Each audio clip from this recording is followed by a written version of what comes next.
waxa xilligan ku soo beega maxay tahay sideedaba anagu markaan ku dhawaaqnaa hadeedaheed baahidu markay jirtaa waxa lagu dhawaaqaa xilligana lagu beegaa hadda waxaan isniri waqtiga uu munaasabka ahay waayo oo dalkan laga hadli lahay dhibaatada haysata anaga dhulkaan aan joogno oo haddii baydankeeda leeyahay Soomaaliya gaar ahaan koonfurta ama Muqdisho waxaa ka jirta dhibaatooyin isdaba jooga muddo 20 sano ah dhulka kala marmar uu nastaa meeshaan nasiinadii waa laga qaaday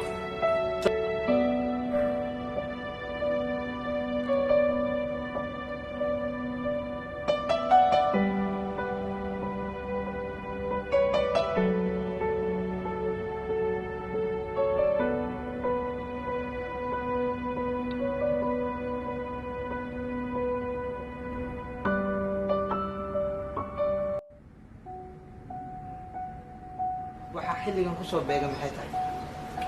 sideedaba anagu markaan ku dhawaaqnaa hadeedaheed baahidu markay jirtaa waxa lagu dhawaaqaa xilligana lagu beegaa hadda waxaan isniri waqtiga uu munaasabka ahay waayo oo